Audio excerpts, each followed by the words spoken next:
홍재경의 이슈 레이더 시간입니다. 어디에 투자를 할지 모를 때 투자 잘하는 분을 보는 것도 때로는 도움이 되는데요. 그래서 저희가 준비를 했습니다. 고위급 인사들은 때로는 고급 정보에 비교적 노출될 확률이 높은데 오늘은 미국 의원들은 과연 어느 섹터에 투자를 하고 있는지에 대해서 알아보도록 하겠습니다. 오늘 함께 해주실 분은 디멘전 송재경 대표입니다. 대표님 안녕하세요. 네, 안녕하세요. 네, 오늘 이제 미국 의원들의 고급 정보들을 입수하기 전에 저희가 어제 있었던 FOMC를 다시 한번 복기를 해보도록 하겠습니다. 어제 말씀을 해주셨듯이 일단 금리 인상 없다라고 말한 것 자체가 시장은 일단 만족을 한 것 같은데 그래도 속 시원하지는 않다라고 이야기를 해주셨거든요. 조금 더 세부적으로 들어가면 어떤 의미였을까요? 예, 이제 앞으로 우리가 하반기를 시장에서 투자를 할 때 여전히 이제 연준이 중요한 그 변수고요. 또 이제 그걸 위해서 이제 연준이 앞으로 어떤 생각을 갖고 있는지를 다시 한번 정리할 필요가 꼭 있겠습니다. 첫 번째로는 제가 한 4가지 꼭지로 생각해 봤는데 첫 번째는 지금 교착 상태에 걸려 있다. 무슨 말이냐면 우리 과거에 어렸을 때 혹시 얼음땡 놀이 기억하실지 모르겠는데 기억합니다. 얼음하면 못 움직이잖아요. 네. 지금 파월이 딱 지금 그 얼음에 걸려 있는 올리지도 내리지도 못하는 그런 상황이다. 그래서 예상보다 오랜 시간, 인내심 뭐 이런 얘기 많이 했잖아요. 그래서 지금 상황에서는 연준이 애초에 작년 11월 말 12월 초 피벗하면서 생각했던 그림하고는 전혀 많이 달라진 상황이 됐다라는 걸 첫 번째로 기억하실 필요가 있을 것 같고요. 두 번째로는 그래서 이제 얘기한 게 인내심과 데이터 얘기 엄청 많이 했습니다. 그러니까 이게 통화 정책이 시간이 지나면 결국 인플레이션을 잡을 거다, 물가 잡을 거다. 하지만 지금 아직까지는 그걸 확인할 때까지는 엄청 시간이 걸릴 거고 그러면 대체 뭘 보고 확인할 거냐? 내내 계속 강조했던 게 데이터입니다. 그중에서는 이제 물가 지표를 계속적으로 얘기를 했고요. 세 번째로는 그나마 다행인 건 연착륙 시나리오를 여전히 고수하고 있다. 시장에서 가장 지금 원하는 게 이제 골디락스, 연착륙 뭐 이거 아니겠습니까? 물론 이제 이거를 포기할 수는 없는 거긴 한데 그래도 아직까지는 좀 자신감을 보였다는 측면. 근데 거기서 포인트는 우리가 주목하고 있는 미국의 임금 상승률은 본인들의 목표는 아니다. 일자리 자체가 목표지 임금을 얼마나 더 받고 덜 받고는 목표가 아니다라는 것을 한번 눈여겨보실 필요가 있고요. 마지막으로 바뀌었던 거는 QT를 6월부터는 그러니까 양적 긴축이죠. 그 사이에 지속적으로 그 사이 코로나 때 사들였던 국채와 MBS를 이제 계속적으로 이제 내다 팔고 있었지 않습니까? 그렇죠. 그러니까 월에 한 1,000억 정도 팔고 있었는데 그러니까 600억, 350억 뭐 이 정도 있었는데 대략 지금 국채 부분을 많이 줄여주기로 했다. 그런데 다만 거기서 이제 그 경계를 강화했던 거, 파월이 했던 거는 이것이 우리가 뭔가 양적 긴축을 끝내는 걸로 오해하면 안 된다라는 얘기를 했습니다. 이제 속도를 조금 늦춰서 오랫동안 QT를 하겠다라는 식으로 얘기를 했습니다. 결론적으로는 당일날 주가는 급등급락, 그래서 제자리 왔었고, 그러니까 금리는 급락급등. 그래서 결국은 당일치기 여행처럼 그냥 제자리로 돌아왔거든요. 그래서 어젯밤에 미국 시장은 이제 일정 부분 좀 소화를 해내면서 실적 발표에 좀 어느 정도 반등을 하긴 했지만 오늘이 진짜 중요합니다. 왜냐하면 미국의 일자리 관련된 그 지표가 발표될 때마다 시장이 엄청나게 오래 출력이었습니다. 하루에 2% 가까이씩 맞습니다. 움직였거든요. 그래서 오늘 밤도 역전이 중요하다 이렇게 말씀드리겠습니다. 어제는 오히려 당일 여행처럼 잠시 불안했다가 안정을 되찾았지만 오히려 오늘 발표되는 지표에 의해서 앞으로 향방이 더욱더 결정될 것이다라고 말씀을 남겨주셨습니다. 저도 FOMC를 어제 보면서 오늘은 무슨 말을 할까 파월이 생각을 하고 있었는데 항상 나오는 단골 멘트들이 있어요. 그중 하나가 우리는 데이터를 보고 앞으로 판단을 하겠다 이건데 하도 이런 얘기를 하다 보니까 관련된 우스갯소리가 있더라고요. 맞습니다. 이게 이제 연준의 의장이 이제는 파월이 아니고 데이터인가 보다. 워낙 그냥 데이터 의전, 데이터 드리븐 얘기를 하다 보니까 이런 얘기가 나왔고요. 워낙 그 질문이 많았었습니다. 사실은 기자 간담회 때 그럼 대체 우리가 뭘 보고 어떤 신호를 보고 연준이 안심하는지 알 수 있겠냐 그랬더니 항상 얘기한 게 물가 지표 데이터를 열심히 봐라. 너무 뻔한 얘기이긴 하지만 거꾸로 말하면 우리 그런 운전석론 있지 않습니까? 지금 현재 미국 연준의 운전석에는 파월 의장이 앉아 있는 게 아니라 데이터가 앉아있다라는 우스갯소리가 날 만큼 그만큼 결국은 거꾸로 말하면 잘 생각해 보면 연준도 앞이 안 보인다라고 해석을 하셔도 될 것 같아요. 그래서 지금은 어느 방향이든 너무 자신감을 가지고 포트폴리오를 구축하다가는 낭패를 보실 수 있다라는 그 우스갯소리를 굳이 우리가 교훈을 얻자면 그런 식으로 해석을 하시는 것이 좋을 것 같습니다.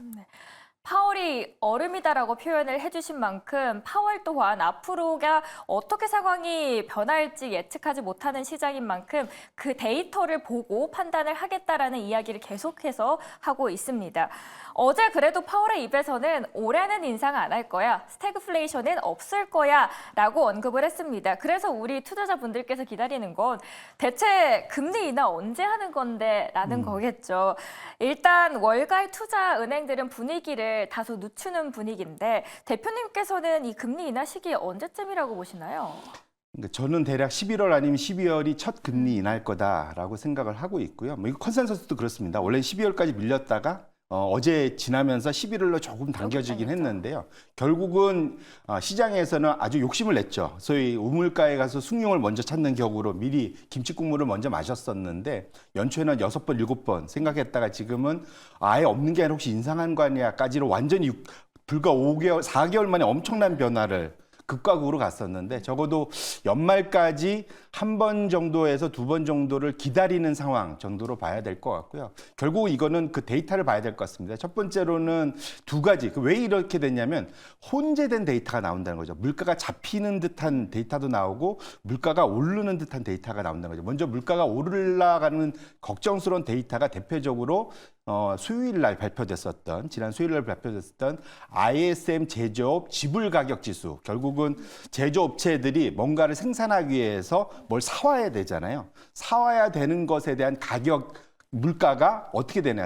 이거 결국은 PPI, 나중에 생산자 물가에 영향을 미치는데 이것이 결국 시차를 두고 가장 선행격으로 먼저 올라가고 나면 CPI가 따라 올라간다는 거죠. 그래서 지난 제가 10년 이상의 차트를 보여주시면 항상 파란색 선, ISM 제조업 지불가격 지수가 먼저 움직이면 시차를 두고 CPI가 따라 올라가는 거. 지금 모습이 조금 그림이 좀 걱정스러운 모습인데 확실히 지금 ISM 제조업 가격 지수가 먼저 움직여서 올라가고 있다는 측면에서 앞으로의 데이터가 좀 걱정된다. 당장 유가나 산화금속 가격이나 뭐 이런 것들이 지금 올라가고 있는 건 눈에 보이지 않습니까? 그렇기 때문에 이제 이런 게 걱정이 된다라는 게 첫 번째고요.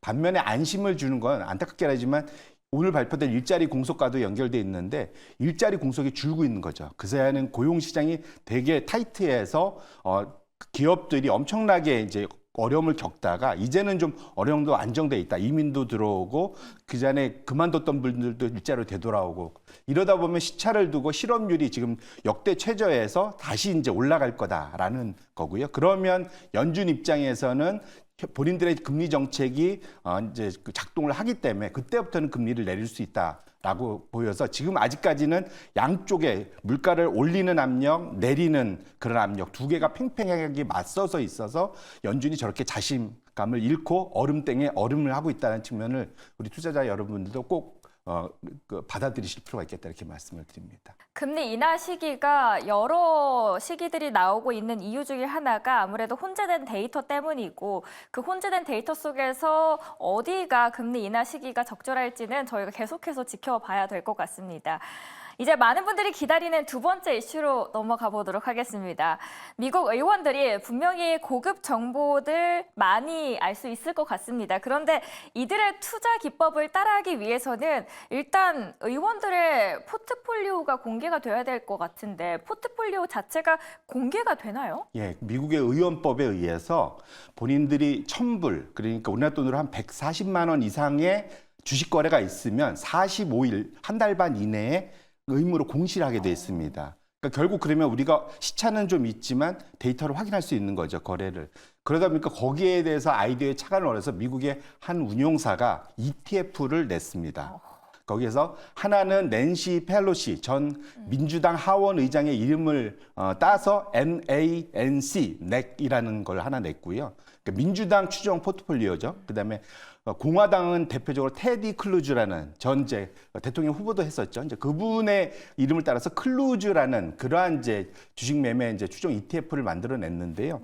결국은 아까 말씀드린 대로 고급 정보를 따라갈 수 있다라는 그런 대표적인 이유 때문에 이런 아이디어가 나왔다 이렇게 보셔야 될 것 같습니다.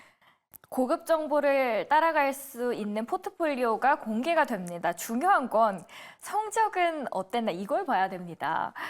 시청자분들께서 그래야지 이걸 따라가야 될지 말아야 될지 판단이 설 것 같은데 성적은 어땠나요? 좋았습니다. 역시 고급 정보라 그런지 몰라도 성적이 좋았었고요. 대표적으로 아까 차트가 열렸다가 이제 닫혔는데 지금은 이제 민주당 쪽이 확실히 좀 좋았습니다. 지금 약 한 작년 2월경에 출시가 돼서 이게 그래서 이제 지금 한 15개월 정도 수익률이 나왔는데요. 민주당 파란색 선이죠. 민주당 종목을 추종하는 ETF는 지금 한 3% 정도. 성과를 내서 S&P 500보다 훨씬 더 좋았습니다. 반면에 공화당을 추종하는 ETF 크루즈는 한 15% 올라서 S&P보다는 좀 못한. 그래서 확실히 그냥 절대 수익률만 놓고 보면 민주당 추종 ETF가 공화당 추종 ETF를 확실히 이겼다. 그래서 올해 사실은 지금 대선 상황에서는 공화당이 좀 앞서고 있는 느낌이긴 하지만 적어도 주식 투자에 있어서는 민주당이 확실히 앞서고 있다 이렇게 보셔야 될 것 같습니다. 현재로서는 전반적으로 봤을 때 민주당이 앞서고 있었던 포트폴리오를 갖고 있었습니다. 벌써부터 이번 대선에서는 트럼프가 되냐 바이든이 되냐에 따라서 관련주들의 희비가 엇갈리고 있는데요. 각 당원이 보유하고 있는 종목들이 다르겠죠, 대표님? 맞습니다. 이게 또 신기하게 저도 이게 보다 보니까 종목들 ETF라는 건 종목들이 다 공개가 되잖아요. 그래서 들어가서 얼마든지 다 확인하실 수가 있는데 그렇죠. 민주당은 확실히 민주당을 지지하는 지지 층, 그다음에 지지 지역하고 연관이 돼 있더라. 공화당은 또 공화당대로. 그래서 두 개를 양분해 보면 민주당은 기술주 위주가 확실히 맞다. 캘리포니아에 다 기술주 업체들 몰려 있지 않습니까? 맞습니다. 그쪽이 돼 있고 대표적으로 공화당은 에너지 업종, 은행 업종, 기존의 전통 산업 업종이 상당히 또 많더라. 확실히 이게 공화당은 또 본인들 지지하는 쪽에 가 있고 그래서 양쪽으로 좀 분산이 돼 있는데요. 대표적으로 보셔서 지금 민주당 추종 쪽에는 엔비디아, 마이크로소프트, 아마존, 알파벳, 애플 거의 나스닥 100에 가까운 그런 그냥 포트폴리오가 거의 돼 있기 때문에 당연히 이번에 상당히 잘 했고요. 그래서 사실은 민주당 추종 ETF가 S&P 500보다 잘하는 전문가보다 잘된 또 기간이 워낙 좋았죠. 그래서 성장주 컨셉의 그러한 이제 ETF를 좋아하는 결국은 그런 걸 좋아하는 민주당 의원들인 거고요. 공화당 의원들은 반면에 JP 모건 그다음에 컴포트 시스템 이건 빌딩 관리하는 회사입니다. 그다음에 쉐브론 이런데 기본적으로 NG 에너지 파트너스 에너지 종목들 꽤 있습니다. 그래서 상대적으로 이쪽은 좀 가치주 컨셉의 그런 종목이 있다. 그래서 지금까지는 또 민주당이 잘했지만 성장주들이 잘했지만 앞으로 이렇게 고금리가 지속된다면 가치주 쪽으로 좀 돌아서야 된다는 얘기들도 분명히 있거든요. 그래서 혹시라도 정권이 바뀌어서 공화당 쪽으로 간다면 이제는 이제 넥을 추정하기보다는 크루즈를 추정해야 될 시대가 올지도 모르겠다는 측면에서 한번 미국을 투자하시는 분들은 관심을 가지고 의원들의 선호 종목들을 계속적으로 팔로우해 보시는 것도 좋은 투자 그러한 전략 중에 하나가 되지 않을까 이렇게 말씀을 드립니다. 역시 의원들 또한 팔이 안으로 굽는 것 같습니다. 6월쯤이죠. 이제 대선이 얼마 남지는 않았는데 바이든이냐 트럼프에 따라서 국내 증시도 영향을 받기 때문에 많은 분들이 관심을 갖는 거거든요. 미국 대선에.